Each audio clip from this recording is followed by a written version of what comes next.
It's lovely to have you back. We are recording from the same place, nice. although not in the same room because we couldn't figure out how to set up the mics. It's been such a long time since we've been in the same room that I'd forgotten how we're meant to kind of set up mics together, and there's all this higgledy-piggledy stuff, and it's very... Wires everywhere. There are wires everywhere. Like the room that would be sitting in, there would be like a wire going across my face. I'd have to like limbo under it. It's a shame though. It's nice when we're in the same room. It also means I can sit back and chill on the sofa, but not so much here. Unfortunately. But I'll get it prepped for Christmas time when I have a bit more time, because unfortunately at the moment have very, very little time because I have officially started my 2 weeks of revision for my big exams. It's exciting. This is the rundown, run up. I don't know what you'd call it, because the final furlong. The home straight. The home straight. It's the home straight, exactly. How's it all going, the revision? It's going not too badly. It's quite interesting because I chatted with some friends and I had kind of suppressed this emotion that I had because I thought, it's probably not correct to have at this stage when you're doing your revision. And I thought it's completely off. And then my friend said it and I was like, finally someone who understands. And it's the whole idea, and this may seem slightly weird, but where the more you revise, the less you feel you know. Yeah. And it's the most awful thought. Yesterday, I thought I knew absolutely everything. Today, I feel like I know nothing. Oh, no. And it's That's awful. A horrible feeling. It's a really nasty thought. And of course, the worst thing is that our anatomy teacher decided to add one extra really long lesson for us to learn for the exams. So I've got to revise that at 5:45 tomorrow morning. So he set it up in your revision week when none of you really are there. And so you have to do it remotely now. Exactly. So it's quite frustrating because I thought I was kind of on top of things. And I've got this extra thing to do. It's a pain, isn't it? Figure out how to fit it in. But you're pretty good with anatomy, though. I'm not... Where's your knee? I mean... You could have said, where's your patella? And then I would have gone for it, okay? Tibula, fibula. Where's your elbow? Here, mate. They say you should never put anything bigger than your elbow into your ear. Did you know that? Nothing bigger than your elbow. You probably know that. Also, I learned this interesting syndrome. It's called something like gut brewery syndrome. And I don't know if you've covered that kind of thing, but it's where apparently you can, your body creates alcohol out of certain starches or carbohydrates. So once it goes into your stomach, it creates alcohol. So you can actually get drunk by not drinking any alcohol. Yeah. And you can almost be in a permanent state of drunk. And it means it therefore is having this permanent impact on your liver. And you could be done for drink driving, for example, when you haven't been drink driving. That would be so awful. You'd be Have you heard of that then? I've definitely heard of this. Yeah. But I can't remember the ins and outs of it. It's quite amazing. Gosh, I can't believe I got to my age and only just found out about that. That's terrifying. There's one which I find really interesting and that I didn't know about. I think it's called Cartagena syndrome. Mm-hmm. And it's where, you know how on some cells you have little lashes almost, which wiggle around. Like cilia. Like cilia, exactly. Yeah. The cilia. And they wiggle around and they move the mucus around and everything.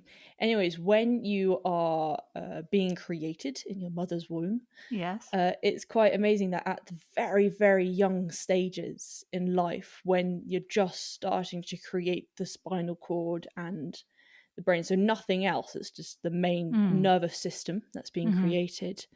On some cells, there's one cilia that moves. And it's thanks to these cilia that the organs are placed where they are in your body. So some on the left, some on the right, some in the middle, you know, they're all placed perfectly. And therefore people who have the syndrome, that one cilia on each cell does not work. And therefore your organs are placed all over the shop. In the wrong place. Entirely in the wrong places. Oh my gosh, that's so interesting. How cool is that?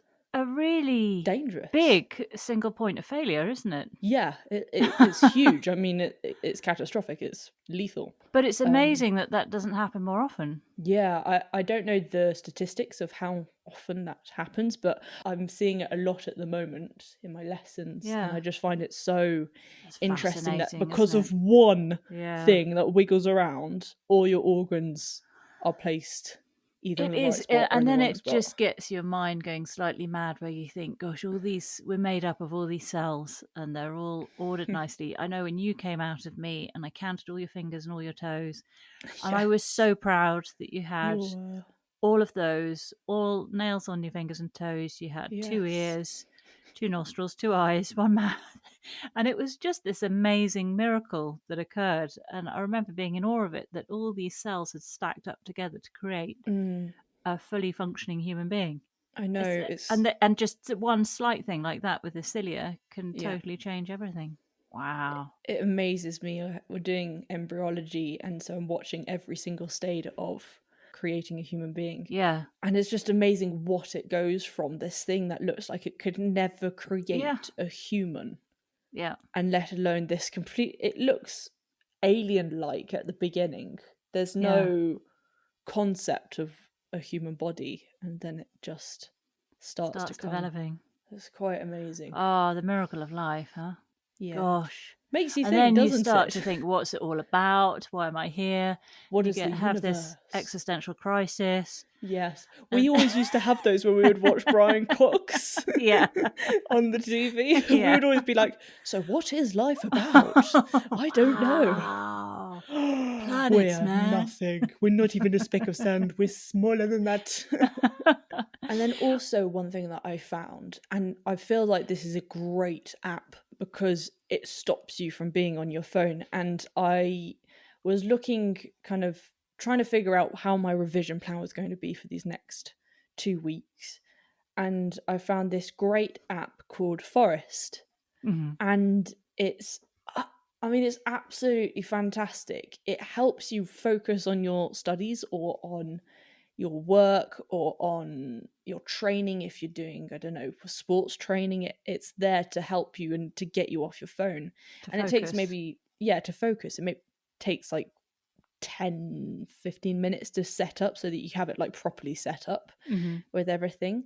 So the apps that you want it to kind of block when it's on, and you can sow seeds. You can sow a seed over, it gives you different times. So you can sow a seed over 2 hours, over 1 hour. You have lots of different times. And the seed grows more and more over that hour or so that you're studying for, let's say, for example. And then if you look at your phone, it starts kind of withering, starts dying a bit. So it forces you off your phone because you want the seed to germinate to create the tree or the plant. And then you have, each time you do more studies and therefore you're off your phone more, you collect more coins. You can buy more trees. So I bought a field maple the other day, and a wisteria as well. You can buy wisterias and osmanthus and just loads of beautiful plants. And you create a little forest over the time of your studying, and each day you can see. So your currency is time that you spend studying? Yes. Or no, time you're not on your phone? Yes, exactly. Oh, fantastic. So it incentivizes you not to go onto your phone when you should be doing a task, whatever that task is. Yeah. And for you, it's studying. And the great thing is that I've blocked certain apps, and you can try and go onto the app, but the only way you can get onto the app would be stopping your studying. And if you stop the studying, you kill all your then plants. You immediately kill the tree. Wow. So then you're left with just dead trees everywhere, which isn't very really appealing. Sad. No. It's really sad. Oh, so, wow. Yeah. So you block, for example, YouTube, and so yes. you go into this app, you say, I'm blocking YouTube, so then you can't go on YouTube. So it means you can still use WhatsApp, or you could phone someone. Yeah. An emergency or whatever. I've made sure that I'm able to use WhatsApp and Spotify. Spotify just because I listen to different study playlists whilst revising. and WhatsApp just because I always want to kind of be on call for you if you're out or something, and for friends just to help with studying stuff. And then you block everything else. Yeah, so everything else then is your blocked. forest starts to grow, and then if you try and get in through a back door to get onto YouTube or whatever, everything dies. Everything dies. Oh, that's brilliant, isn't it? It's really, really good. Once you set it up for how you work, it's absolutely perfect. And also, it's December now, and so on the app, they've created Christmas. So you got Christmas trees? We have Christmas trees. Well, everything's with kind of candy canes and Christmas trees and presents and gingerbread men, and then your forest is all snow covered. So can I just check? It's not a case of if you go onto the app, you can start doing loads of things on it, and therefore you just end up, instead of being on YouTube, you end up being on this app. No. And pressing buttons and moving things. And okay, good. I mean, there isn't that much to do other than buy the tree that you want to sow the seed. And then the fabulous thing, which I really, really like, because when I'm revising, I usually revise till quite late and then immediately go to bed. Yeah. Which isn't that great because my brain's still like spinning. Yeah. And it has this great thing where it's after you've done your time, it says take a break. And you press on take a break. And then it has this thing where it gets you to do breathing exercises with the sound of kind of grass and wind in the background. And you have to do breathing exercises. Oh, mindful breathing. Mindful breathing. And it gets me set up for going to sleep then afterwards. Oh, that's amazing. Yeah. Gosh, well, send me a link to that app, Sweet Pea, and I'll put it on our website, because that sounds a great tool for anyone trying to revise or do whatever, but revision will really help, especially. And because your generation have it so much worse than mine. Gosh, I sound so old saying this now. But we didn't have to contend with apps. The TV might distract you, but otherwise, that was it. You didn't get distracted by a million apps at your fingertips. So much harder for you guys. Having a tool that actually gets helps you off those. Yeah, and I loved it because it was to do with gardening, and so right up your street. Perfect incentive to grow beautiful trees. I love that, and shrubs. Sweet Pea. I'm glad you found it. Yeah, exactly. I love it. Now then, how have you been getting on? Well, yes, I know you say that with a knowing voice, because I've had a slightly adventurous week. I did go for my things you get up to. Yeah. It just basically, you shouldn't let me leave the house. No. But I went for my appointment for my mole check, all these things on my face that I was worried about. And he burnt, with a dry ice. He's got a canister of dry ice, I think it is. And he sticks a wand in, and then he puts it onto, he puts it onto your, basal cells, sarcomas in my case. And then you're left with these big scars, which is what I've got now, but that should go. I have had a couple done on my face before, and it just looks bad for a few weeks after, and then all back to normal. But the one that I was particularly worried about on my lip, I'm not convinced he got it. And I don't want to go and wait for another appointment because it takes ages. But I found out an amazing thing, which is, I'm just so chuffed about this, because I've been looking at private skin clinics, and they cost hundreds of pounds just to check a few things. That's for the consultation. That's not even to treat anything. And then I found that you can go to Boots, the chemist, and you can book with your local Boots, assuming they have the service, but ours does. And you can book an appointment, and it's £40 for the first mole or skin thing that you want checked. Okay. And then £20 for any subsequent ones. They'll do up to 4 in one appointment. After that, they suggest you get to your doctor. So I'm booked in for next week. I go to the dentist first thing. Then I'm going to go and get this one on my lip checked, just above my lip. That's a lot of money for a mole. Yes, but if you go to the private ones, like 250 quid for an appointment. So the cheapest I found was £185, but that was about 2 hours away, and I thought I'll spend that much on driving. So yeah, you will. But Boots, brilliant. This is what they do abroad. Is in Europe they utilise pharmacies so much more, and you can go in for all sorts of things that you would in the UK you'd go to a doctor for, but you go to a pharmacist, and they're fully qualified and fully insured, I guess, is another issue to get things checked out. So this is great that you're able to have your moles checked at Boots, especially when we're all meant to be keeping such a close eye on our skin. So there was that. So that was good news. Yeah, that was great. Yeah, in as much as I got a couple burnt off and another one I can get checked next week. Yeah, exactly. Half but done. My little drama was heading off to an appointment. I was driving along in my trusty car. Yes. And it's got winter tyres on. I always put winter tyres on because we're a bit out in the sticks. So we do need to, in case of any snowfall, need to have the winter tyres on.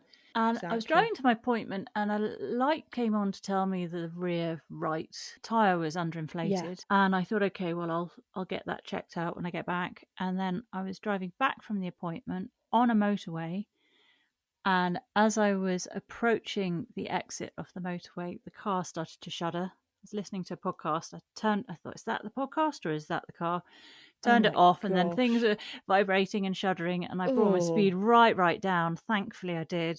And then I just lost all control, and the car swerved left and right. Luckily, there were no other cars around. And I had no control whatsoever, and I was able to just let the speed come right down and pull off onto this slip road towards a roundabout. And then there was a supermarket car park just there, and I thought if I could just cruise towards that supermarket car park and hope I don't have to stop at the roundabout.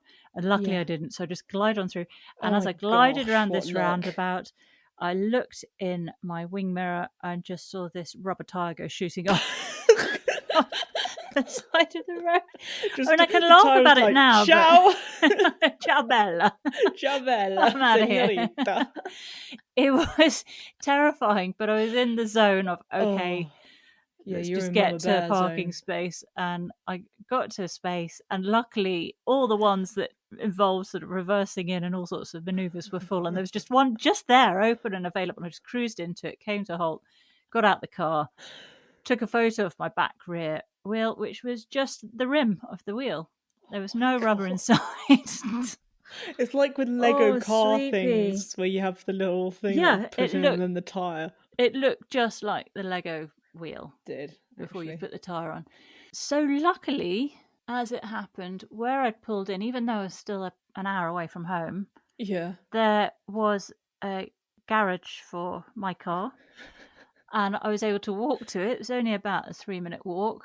And I went in, I said, okay, we've got a little bit of a problem. Any chance you could help? And she didn't really react much until I showed her the photo. And she went, oh my God. And she said, let me speak to the guys out back. And then they came over. They didn't have any tyres, but they said, we can come over to your car and put your spare tyre on, which is, of course, a little one. A little tiny one. I love that on the car.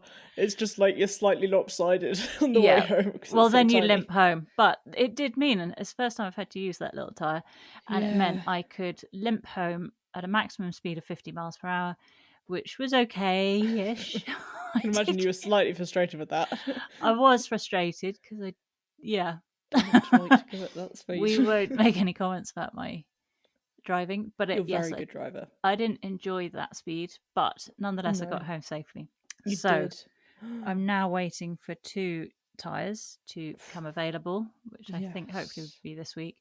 Hopefully. But it was once I had, the lovely lady at the garage said, would you like anything to drink? And I said, no, but could I use your loo? And then I came back out, sat down, and then I just started crying because then it just hit. My heart was racing, my hands were shaking. And then you start imagining things like if Sweet Pea had been in the car, if Hobbs had been in the car. I just thought all these awful thoughts of what could have happened. So very lucky, but there's a lesson to be learnt there, and that is if your car tells you that your rear right wheel needs inflating. Yeah, specifically that one. To look at it didn't look like it was underinflated, and so if it was a car pre-sensors like that, you wouldn't think anything because no one was telling you it's underinflated. You used to just always walk around your car, check all 4 looked right, gave them a kick, they'll look fine, and went on your way. So I had been told there was a problem, but didn't look like there was a problem. And if I had inflated it, if I'd stopped at a service station and inflated it, would it have stopped the blowout of the tyre? I don't know. I've never been in this situation before. No. Anyway, exciting times. Very exciting times. Flying by the seat of our pants. Yes, with exactly. everything. Everything. Well, Sweet Pea, shall we have a look at some No Way news? Absolutely. Talk about happier things. Yes. Before we do, though, just one quick thing that I learnt this week. Oh, yeah? Did you know that California is about twice the size of the UK? California. Oh, that's depressing. Do you know why I found out why it was twice the size? It's because I learnt this even more impressive fact that there are more giant redwoods in the UK than in California. Oh, now we're acing it. Yes, people. Amazing. That is very, very cool. Right, some news. Okay. First of all, Sweet Pea, I feel like you did a plant fun fact on this particular tree that I'm going to talk about, but from quite a while ago, called the Wollemi pine. Oh. Really almost extinct pine that they found a cluster of in Australia somewhere, and they're keeping it really quiet about where it is. Oh, I've definitely heard of this. I don't know if I did a fun fact on this, though. I feel like we've talked about it. Anyway, Pamela and Alistair Thompson in Morven bought an 18-inch Wollemi pine for just £70 back in 2010. What? And they now have a massive beast in their back garden. And what's more, it's producing seeds for the first time. Oh my gosh, well that's brilliant. Well done to them. Isn't that amazing? In humble little Malvern, old Pamela and Alistair been getting busy with their new tree. Their friend had actually bought it off the shopping channel, and they bought it from their friend. Anyway, apparently each seed is worth around £10 per seed. So they estimate that on that tree alone, they've got around £5,000 worth of seeds. Oh, now we need to get one of those trees. It's pretty impressive, isn't it? Yeah. Well, I'll put a link to that story, but what a great story. When they thought it was extinct, then they found a cluster hidden somewhere in remote Australia, but now Pamela and Alistair Thompson have got one in their back garden. I love how they're just sitting there going, all right, very nice tree. Yep, I love it. Now, this was an interesting story. It's about giant ground sloths. Have you heard of megafauna paleoburrows? No. Well, I have not. A farmer in Brazil was driving his tractor, pootling along on in his field, when suddenly it kind of slumped over to one side and the wheel went through the ground. Oh, crikey. And he found that under the ground of his field, but also running under his house, was a tunnel about 2 meters high by 2 meters wide and running for 15 meters. And this is quite a small version of it. And you could see that this tunnel had been carved by animals because there were all these sort of claw scrape marks. Oh my gosh. Isn't that amazing? Yeah, it's so cool. A geologist called Louis Carlos Weinschutz, I don't know what nationality that is. I couldn't tell. I was starting with, South American. Brazilian. Then I was going, German. Totally confused me as well. Yeah. Anyway, he said that it's the work of a giant ground sloth or giant armadillos from at least 10,000 years ago. I'll read you this bit from the article verbatim. It says, these giant ground sloths, described in one paper as a hamster the size of an elephant, were far removed from today's unhurried tree-dwelling ones. They grew up to 4 meters long and walked on all fours, although research suggests some could stand and move bipedally. Almost 100 different species of sloths roamed the Americas between 15 million to 10,000 years ago, alongside car-sized giant armadillos that also dug long tunnels through rocks in Brazil. I had no idea about this, did you? I didn't know also that giant sloths were quite that big. No. For some reason, I immediately thought of Sid from the Ice Age. So not exactly the same thing. Not really. Yeah, actually, I've forgotten about Sid the sloth. But also giant armadillos. I had no idea. Oh my gosh. Anyway, no idea. Sweet Pea, you can read the rest of that article. I'll put it on our website. Really interesting. You learn something new every day. Oh, wowzers. And then I have some nice happy news to finish off No Way News. And this is about ash dieback, you know, that disease that's hitting ash trees in the UK. Oh, yes. But new research has revealed that it may be being countered by natural genetic resistance. Oh, fab. So ash dieback is this Asian fungus which first appeared in Europe 30 years ago, and it spread to the UK in 2012. And then there was just this mass panic because we'd already had the Dutch elm disease, which had come over and really obliterated our elm. So between 2015 and 2019, 29% of all living ash trees died from the disease. And they predicted that up to 85% of the country's 150 million ash trees could eventually succumb to the fungus. No way. But what they're finding now is that younger ash trees are evolving genetic changes that help them survive the fungus. Oh, so there is hope, but it's a very slow progress, and humans are still needed to intervene to really give ash a chance. But what ash has over elm is that it self-seeds prolifically. So it means that there's more chance, obviously. It's a numbers game, isn't it, really? Yes. Oh, very, very cool. Good news to hear that could be reversed. Yeah, I mean, that's really cool. I love that. Well, Sweet Pea, do you have a plant fun fact for us this week? I do. So, it's about banana plants. I'd like to hear what you would characterize them as. Kind grass. Of, are they? You characterize it as a grass? I do, yeah. Interesting. Is that not what it is? No, it is a herb. It is officially a herb and a berry. It's a herb and a berry, which you would not think, would you, at all? It's a herb because it replaces itself. It has no woody stem. It just dies back to that kind of floppy mess. Yeah. And then it is a berry because they produce fruit from a single ovary on the flower. Right. So it's like other berries do. Yeah. Anyways, I just thought it's a small fun fact, but it's interesting to see what actually the banana plant, because to be honest, when I look at it, I don't exactly know what it is. Yeah. Did you not used to think it was a grass? No. I thought it was like a tree. I don't know. Something like that. But it's a herb. I wonder what the difference is between a grass and a herb. Oh, yes. I do wonder. Anyways, thought that was quite cool. This is where we need a pro, isn't it? Yeah, this is where we need a pro. And not us. All right. Well, I have a quick animal fun fact before we recap Gardener's World. There's a bird who's been named Wisdom by humans. Oh. And it's an albatross. And this albatross is the world's oldest known wild bird. So albatrosses usually live between 20 and 40 years old, but Wisdom that's good. Was exactly, but even better. Wisdom was tagged in 1956 when she was about 5 years old. No. And last December, at the age of 74, she laid an egg. Oh my god! That's not her first egg, but it shows she's still fertile, still going for it. And they think she's had more than 30 chicks in her lifetime. What a legend! That's incredible. I love that. I like the name as well. Goes Wisdom perfectly. the albatross. Wisdom the albatross. Well, Sweetie Pie, we should have a look at Gardener's World, the first of the winter specials. So this is Gardener's World 2025 Winter Special Episode 1 Recap. Off we go. Francis is at Damson Farm with Rua, and Francis is in a great big snuggly jumper. Yes, and it looks cold. It looks cold to start with.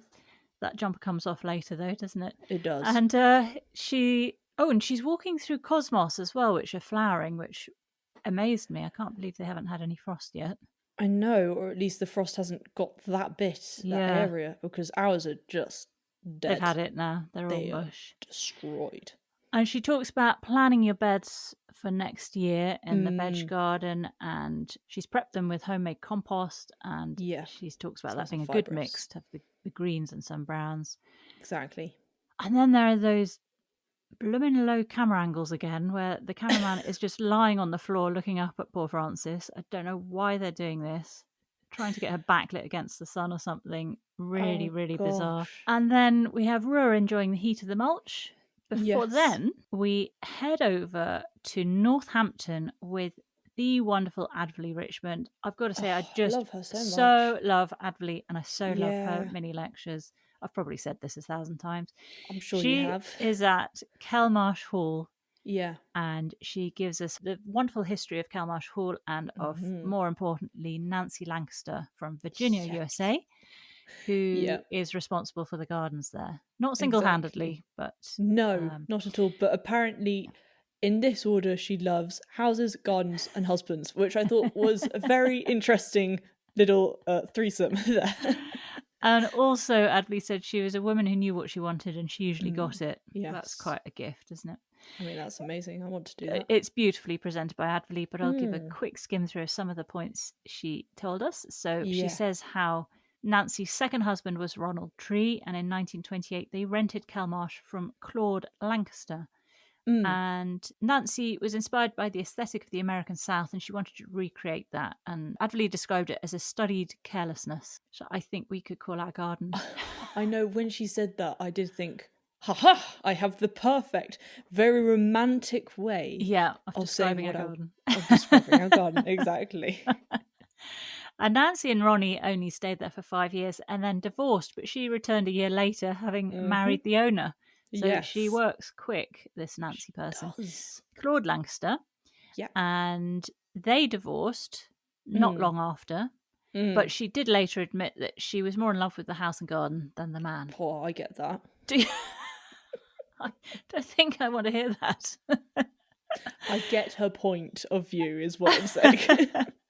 And then Advolly talks about Nora Lindsay, who is a designer with whom Nancy worked. Very cool and Nancy paid her £100 to be on constant call. Is that to help a lot? Design and build the garden. I mean, it would have been decent enough back then. I looked up the house was this huge house and all the land was something like £11,800. Okay, that's quite a lot then. So it sort of gives you a benchmark, doesn't it? Okay, yeah. And then Advolly walks past the sunken gardens, which she said Nora focused gorgeous. on being greens and whites. That was lovely, wasn't it? Yeah, to show for the dresses when they had tea parties and stuff like that. Which I thought was quite nice. I like that when you're placing a person into the garden as also an event. Yeah. And therefore the colours set each other off. And then Advolly walks past that most incredible border with a beautiful red brick wall behind it. Very Do you know how long that border is? Is it long enough to run? Very much so. It's 60 metres long.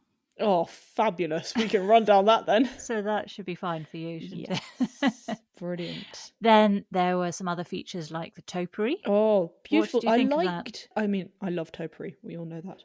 Yeah. But I really liked how Advolly said it was like the huge, big, comfy sofas that you just kind of fall into in the estately home with all the kind of scatter cushions. And I thought, it does look like that. Bobbly bits on top. I want to just kind of fall onto it. Yeah. Looks comfy. What else was there? There was the walled garden. There was. That was pretty. Did you like that? Absolutely loved it. Triangular walled garden. Do you know how big that is? It looked huge from the drone shots. 2 acres. Just for the walled garden? Yeah, just the walled garden. Oh, blows your mind, doesn't it? That is a luxury. That is amazing. I loved the way that Advolly said at the end, it's kind of shabby chic luxury. And I thought, once again, that's our garden. Yeah. There's not much of the luxury. Shabby chic I'll go with. Yeah, exactly. Studied carelessness I'll go with. It's shabby chic luxe without the hurry. Yeah. It's half of it. I liked also that there's plenty of room, isn't there, in 2 acres for growing veg, but also loads of cut flowers because Nancy said no room was complete without an open fire, candlelight and fresh cut flowers. Yes, I loved that, which is very, very important. It does transform a house when you bring in cut flowers. For sure. Absolutely. I loved also the way that she said that the best way of gardening was lying down on your stomach and then weeding with your teeth. And I thought, now that is going to be interesting on a hill. Interesting on a hill, interesting when you've got a dog, I think, as well. Oh, no. Yeah. I don't think it's the wisest thing to do. I really don't think so. Oh, I can't even imagine that.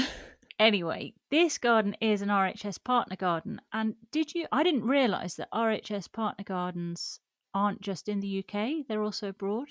Are they? Not everywhere, but there's a significant amount in France and Italy, and then there's a small scattering. So there's one in Belgium, one in Portugal, one in Switzerland. So a few others around the place. I didn't know that at all. No idea. Yeah, really UK. Well, so Kelmarsh Hall is a Grade 2 listed garden, so that means it's a garden of national significance, and the entire estate is 3,500 acres. So that includes farmland, woodland, and parkland.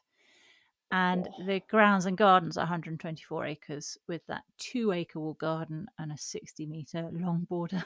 I mean, how long? So huge. It's so huge. How many people would have to look after that? It's a national park, pretty much. It would keep you very fit, wouldn't it? Yeah, it would. You need a golf buggy. But although Advolly talks about Nancy and Nora, there was a third person very much involved with the gardens, and that was Geoffrey Jellicoe. And he didn't get a look in at all, did he? No. He worked very closely with Nancy to create the gardens, and he was a jack of all trades. He was an English architect, town planner, landscape architect, and garden designer.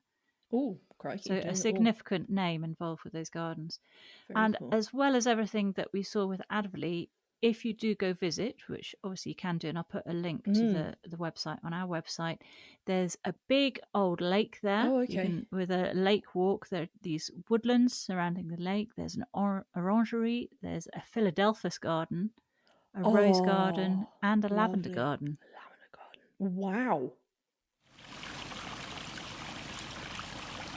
And then we're back with Frances, and she's in like a kind of potting area. I still haven't figured out where the different areas are at Damson Farm, but it's a really cute potting shed, and she's potting up a really lovely non-hardy African geranium, very delicate looking, so nice gritty compost. And then you kind of cut back at the end of the winter. She said that cutting back now kind of hard and then leaving it dry didn't work for her. So it really depends on kind of how you look after it, really. Yeah. Trial and error, I think, isn't it? Trial and error, yeah, exactly. Also, I was interested in her saying about you getting rid of the top layer of compost because then you get rid of those flies, or fungus gnats. And I wondered, could that be what you've got in your apartment? You know, you keep telling me you've got flies, tiny flies. Oh my gosh! Could it be since you've got all your pot plants? Yes, that would actually make sense because the other day I went round one of them. And it was there were all these little flies that kind of came from it. Right. And I was like, it must be that. It must be that. So you need to get rid of the top layer of compost. Put some grit on, of course. I love how you're saying this, and I'm in a student apartment trying to figure out where to get grit and compost and... What we need to do is get you like a compost bin, a big sort of tin. I need one of those trays. Yes. Oh, okay. I need a tray for Christmas. I know what you're getting for Christmas. Thanks.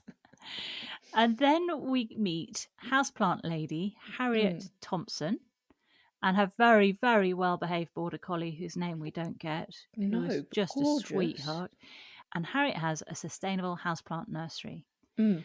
She talks about how she's a real outdoor lover, so she loves to bring the plants in, which I completely get. No room is complete without houseplants. Yes. Oh my gosh, it changes. And interesting, I'm always interested in how people get to where they are. So she gives a little bit of an insight that when she was at school, she didn't really know what she wanted to do. And then she went travelling and in Tasmania, she met some peony growers and she was hooked on this. I love that. And so she came back to the UK and studied a horticulture degree. Yeah. And now she grows for a living and loves it. Exactly. And she had these huge kind of polytunnel greenhouses, kind of a mix between the two, and obviously loads of different house plants, which she was looking after. She had a little look at this Chinese money plant, which I think I'm now going to buy as my next house plant. That should replace the dead ivy because it can dangle down from the top shelf. Yeah, I was between that and are they called string of pearls? Oh, that's what Jane Perrone showed on her Garden as Well segment that time. Yes. But she said they were quite hard to grow, I think, or to look after. Oh. They're quite fickle. I don't know, because I've also heard that money plants are quite difficult as well, can be difficult. Anyways, I need to look into both of them, but it's between one or the other because I want something to kind of dangle a bit over. But I do love Chinese money plants. There's something so satisfying about that perfectly round saucer shape. They're gorgeous, aren't they? It's really stunning. Anyway, so she was propagating the little babies off the sides. Yeah. Very, very nice. And she talks about adapting your care for houseplants depending on the season. So autumn, winter, when it's darker and when the heating goes on, you want to remove them from being near radiators and then also pull them more towards the light if they're too much in a dark corner. Quite interesting. And how also you have to turn your houseplants, otherwise they will start leaning one way, which I found I've had to do quite a bit because I have this echevera stem which was kind of slanting off towards the window, complete diagonal going off, and so I've moved it, and so now just the top of it is like trying to bend back kinking back the other way. Oh, sweet. I've got a kinky echevera. Kinky echevera. Love it. And she talks about the ideal way of watering is to collect rainwater and then bring that to room temperature. And she recommends watering in the shower so you keep all the dust off, which is something I should do because some of my plants are quite dusty. I do dust them. Shower. But it's not really going to work in my bathroom, but I could shove it in your shower. It's dirty already. That's so rude. I love it. Won't work in my bathroom. I'm so pristine, and then, but sweet pea, who cares? We can go in there. The other thing is, though, doesn't all the soil clog up your plug hole? Yeah. Or does it just kind of dissolve? No, we know from experience that it doesn't, sweet pea, because when you were younger, you decided to pot something up in the sink. Oh, I remember that. It clogged up the sink. It didn't matter what I tried to do. It was blocked for a year or so. And then it only just deblocked the other year. Somehow it did. But yes, anyway. I remember that. Not my finest moment. And then Harriet says at the end how she thinks horticulture is really important for children, which is something we wholeheartedly agree with. We advocate. We do advocate. I wish there was a way we could advocate it more. Advocate it more on Gardeners World, perhaps. I know that we need to get the youngsters in. We do. I don't know anyone who's into gardening. I mean, there are some, who we've spoken to, like Dan from Dan's Plants, for example. But yeah, there's not enough for sure. But I haven't got any friends who are into gardening even slightly. I mean, we talked to Sophia Gray from Sophia Grows, and she's on our latest chit chat, and even she found or felt that the people involved in horticulture were just too old, and that's from her. So I don't know how you feel, Sweetie. There was a moment on that chit chat where I felt very old because you were both agreeing on how horticulture is full of middle-aged white women, and I thought middle-aged white men. Was it? Okay, it's the men. Anyway, well, it would be great to chat to Harriet some more. I think about all that. We'll have to see if we could maybe orchestrate something. But her sustainable houseplant nursery is called Harriet's Plants. Oh, fabulous. Yeah. And that's based in Cornwall, and it's the UK's first peat-free small-scale houseplant grower, it says on her website. Ooh, and she talks about how she began with a tiny polytunnel nestled in the back garden of her parents' home. And since then, the greenhouse has relocated 3 times, from Cornwall to the Midlands, where she grew up, to a larger space nearby, and then back down to Cornwall again. Crikey, it's gone everywhere. But also, she doesn't just do indoor plants. She sells outdoor plants as well. And you can buy both her indoor and outdoor plants online. So again, I'll put a link to her website. Which means you can have plants just everywhere. Then we're back with Frances again, and she is over by the Japanese wineberry area, which has gone rampaging over the kind of fence wall bit. So she has to train it a bit and cut it back. I was really pleased to see this Japanese wineberry because I don't think I've seen it on the show before, but so many of our guests have chosen it as one of their plants for their dream garden, haven't they? Absolutely. So finally we can actually put the face to the name. Put the, Japanese wineberry face to the Japanese wineberry name. Yeah, that's the same, right? Yeah, okay, cool. That is it. And also we should just mention the cameraman's still lying on the floor for this section, isn't he? How is he doing this? He must be really flexible, because even I'm young, can't get up and down from the floor that easily. But you are also incredibly not inflexible, unflexible. This camera guy could do yoga. Every morning he could get up, do his yoga, ready to go lie on the floor next to Frances, peering up at her. Did you see Alison's beautiful dry stone walls that Frances was pinning this wineberry against? Gorgeous. But did you see the incredible Frances string technique, which she learned in France when she was having to tie up loads of things? Yeah, she kind of wrapped it round her hand, didn't she? And she held it down with her fingertips, gave it that sharp tug. Yeah, Seemed to exactly. work very well, didn't it? Yeah. But then we see Nick Bailey, and he's Yeah. in Yorkshire, walking up a very steep street and into the Alistair Baldwin designed secret garden of Nigel and Chris. Now, Yes. Alistair Baldwin is a garden designer who our next chit-chat guest has worked very closely with. In fact, our next chit-chat guest has worked very closely with all of these big names. Piet Baldorf, Arnie Maynard, Tom Stewart Smith. I mean, he's just worked with all of them. Yeah. So good to see a garden of Alistair's after we had a chat with our next guest, whose name I won't mention. Nick explains that they're on a burgage plot, which I've never heard of, which is apparently a long narrow plot that sits behind quite sort of a small house frontage.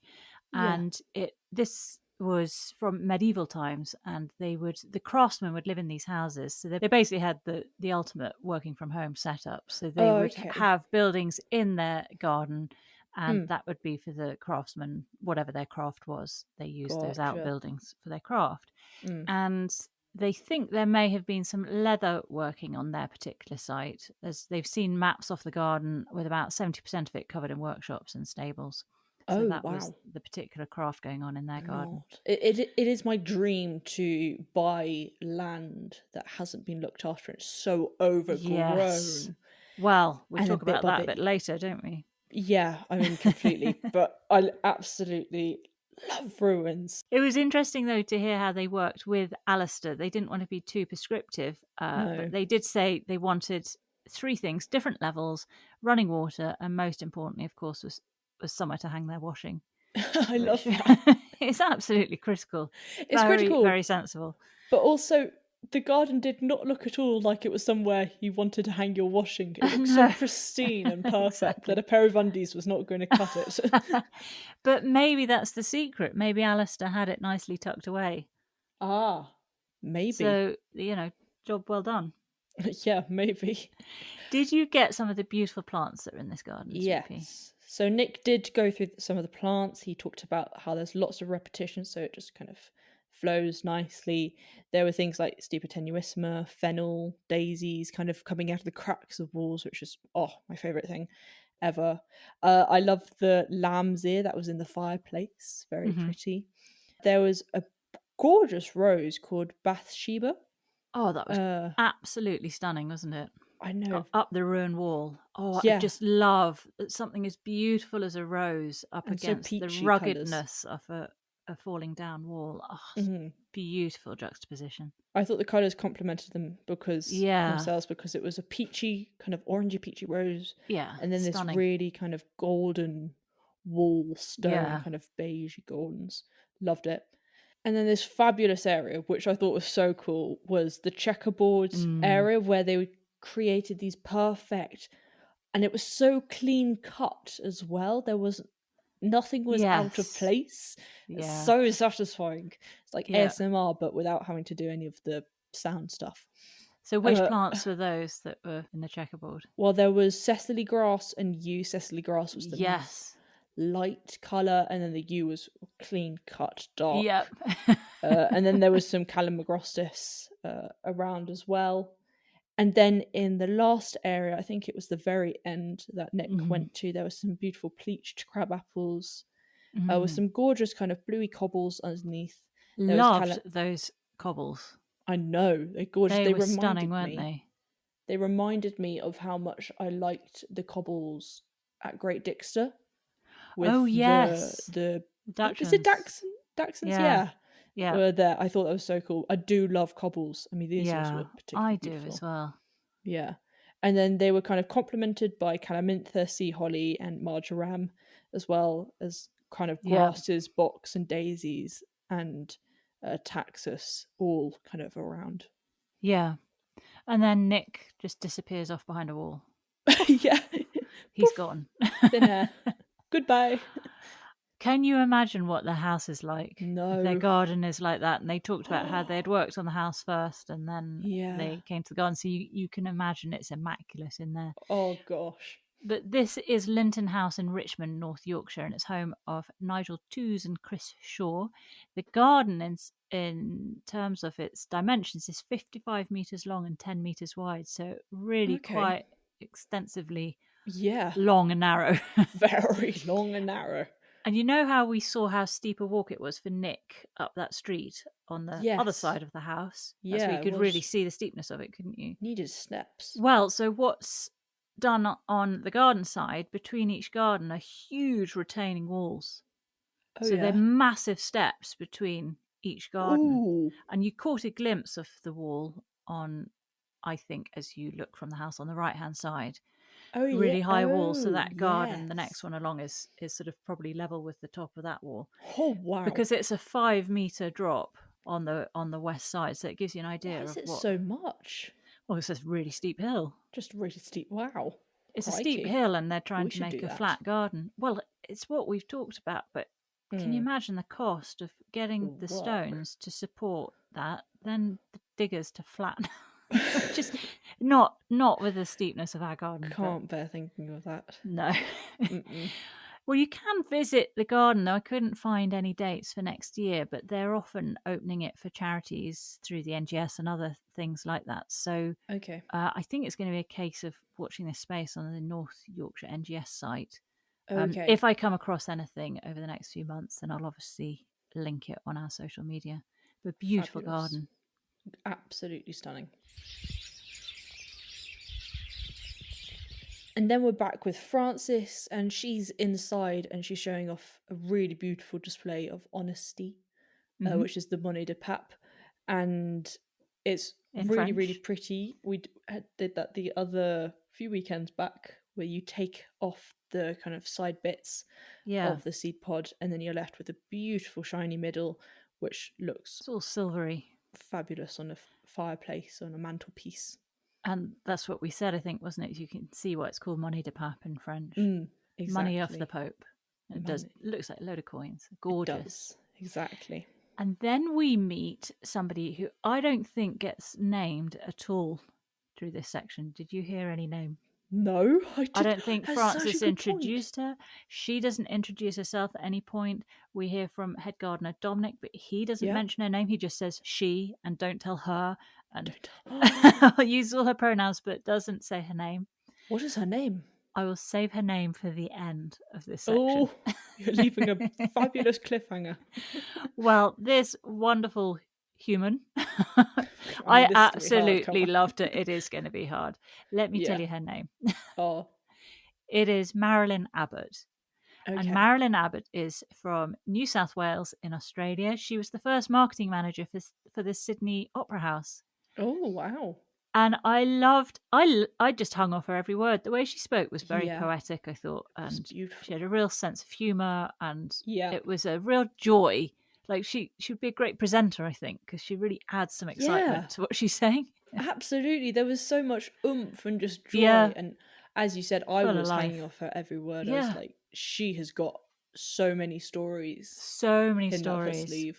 Well, and the story of this garden is incredible, because this is West Greenhouse Garden, and she didn't realise when she bought it what she was dealing with, basically. Yes. She talks about how she bought it in 1993, and there was, complete dream, an overgrown garden, and she saw the tips of some obelisks. Now, already, if you're seeing tips of obelisks, you know you're probably onto good thing. How deep is it? How often are you coming across tips of obelisks? Oh my gosh. You saw the tip of that really spiky one as well. How far down did you have to go to get to the bottom of that? But she explains a little bit how she came over from Australia to the Chelsea Flower Show one year and was furious that she couldn't take back a load of the plants to Australia. Yes. Obviously, you can't do that. Nope.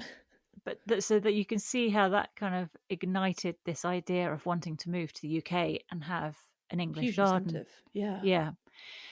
And then we meet Dominic Rendell. He came as a young man with his father, Mike, too. And the two of them worked on these gardens under Marylyn's instruction. Dominic's now the head gardener. He is, yeah. And he's basically been there for 30 years. That's his second home. It's quite amazing. He's seen it entirely transform.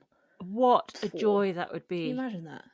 And the joy of going to work every day knowing that you uncovered that. I mean, I think about some of the small renovation projects I've done on houses and how exciting that is to see it from something really quite grotty to a really nice living space.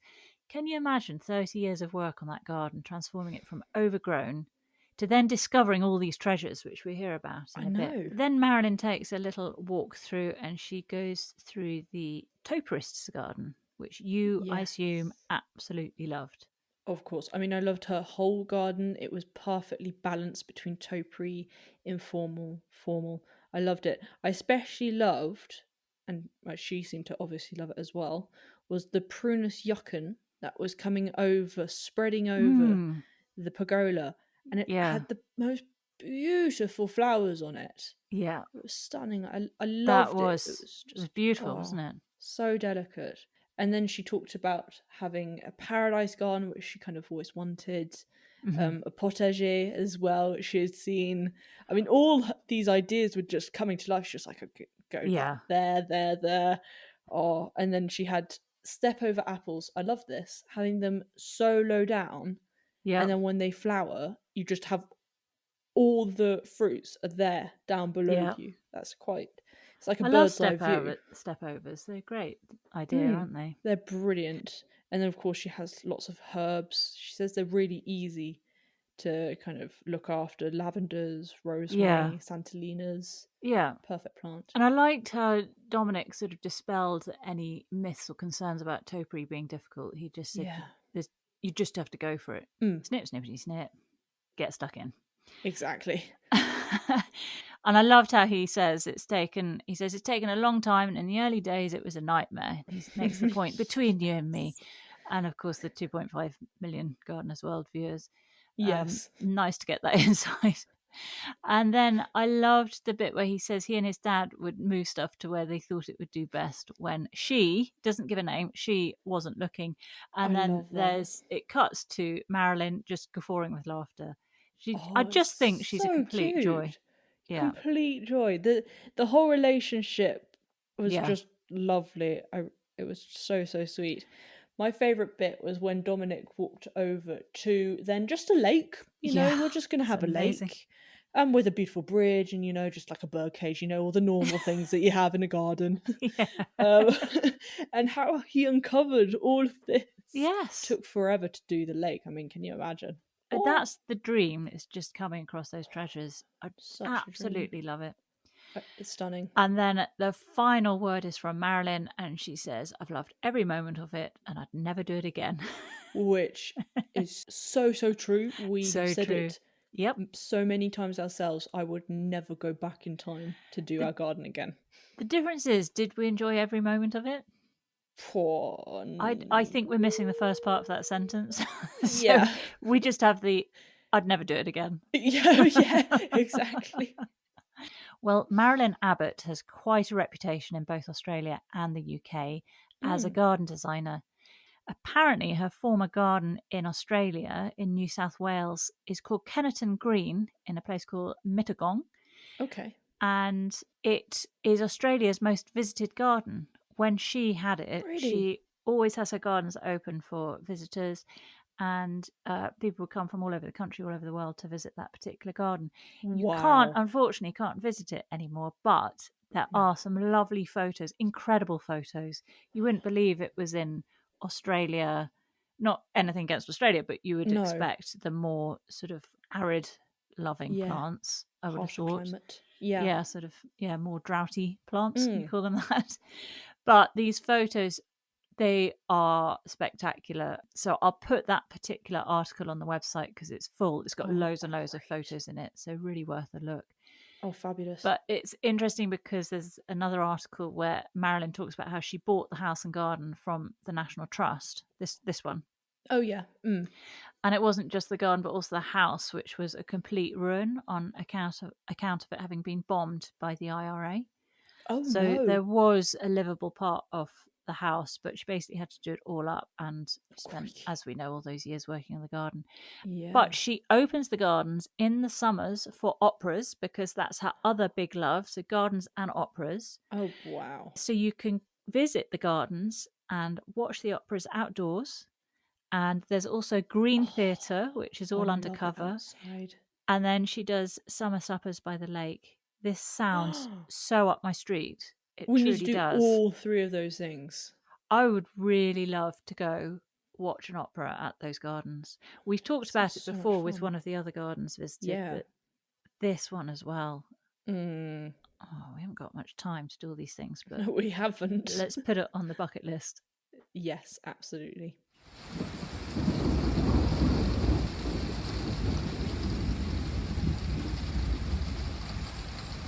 Back with Frances, and she's taking holly cuttings, hardwood cuttings. Exactly. And then we see Sue Kent, and the first thing she says is, I love hydrangeas. I loved the enthusiasm with which she said that. I love hydrangeas too, Sue. Yes. I love them. And I'm so happy about this segment because there's some new news in this. Exactly. Which we're going to talk about, Sweet Pea, because I'm back on the hydrangea train. I am determined now. Oh, I feel like the expenses are going to get very high. They are.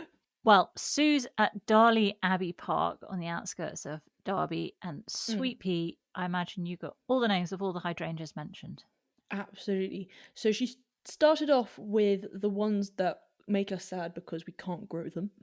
And they are the lace cap hydrangeas. She showed one which was La Marne. Then there was a mop head, you know, the normal kind of one that's great for drying. And she showed a blue prince one, but was actually pink because of the soils. Alkaline soil. Exactly. And then they go on to the bit that made us very, very happy. And this was with Peter.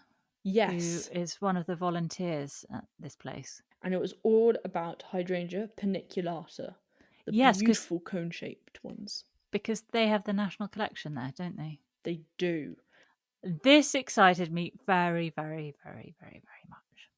I know it did, because they are so much better than the other hydrangeas because they're slightly more hardy, they're a bit more drought tolerant. They can, propagating them in itself is absolutely fantastic. Piece of cake. You bend the stem down, slightly rip off the bark so that you get that nice fleshy green stuff, pin it into the soil with a bit of compost around it. When it starts rooting, cut it off from the mother plant. Amazing. Really incredible. Also, they're not affected by soil pH like the other ones are. So we know how acidic soil for hydrangeas will turn them blue and alkaline will turn them pink. But here, what changes the colour is the sunshine. Exactly, more pinky in the sun, and then when it's in shade, it goes a beautiful limey colour.